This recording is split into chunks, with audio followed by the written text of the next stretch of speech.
سلام، به کانال حسابداری فراتو خیلی خوش اومدین.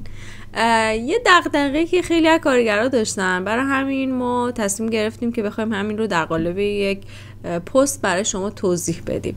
کارگرها همیشه این دغدغه‌شونه که آقا کارفرما وقتی میرم یه جای سر کار از من سفته میخواد، حالا من چجوری این سفته رو بهش بدم که بعد دو فرد دیگه برام مشکل ساز نشه یا خدای نکرده کارفرما بخواد ازش استفاده‌ای بکنه. خب ببینید اینا همه راه حل داره، یعنی شما اگر بخواید این چند تا نکته رو که میگم رعایت کنید، مطمئن باشید که برای دادن سفته هیچ مشکلی براتون پیش نمیاد.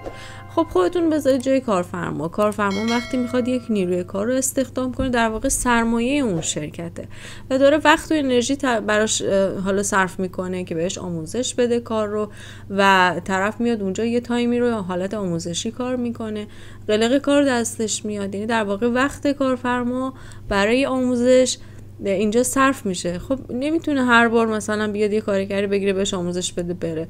در واقع یک تعهدی از شما میخواد در قالب این که شما حالا میخواید باش همکاری کنید.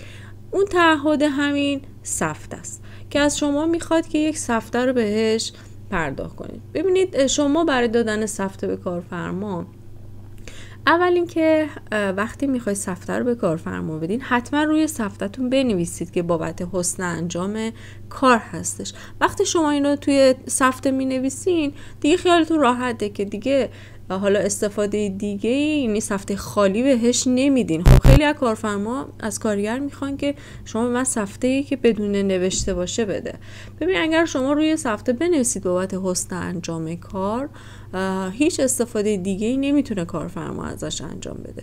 و مورد دیگه این که حتما توی سفته‌تون بنویسید در وجه اون شرکتی که میخواین برین اونجا سر کار، یعنی اسم شرکت توی سفته‌تون نوشته بشه که شما مشخص بشه این طرف قرارداد هستیم با اون شرکته و سفته‌ای که دارین میدین به اون شرکت دارید میدین، در وجه آقای ایکس یا ایگرگ نباشه، حتما در وجه شرکت باشه.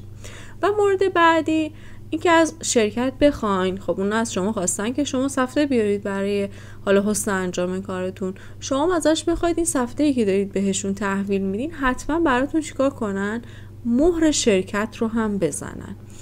و مورد بعدی که باید رعایت کنید اینه که قراردادی که خب با اون مجموعه بسته میشه، باید توی قراردادتون حتما، حالا توی قسمت داره توی قرارداد، مبلغ سفته و شماره سفته‌تون هم توی قراردادتون ذکر کنید.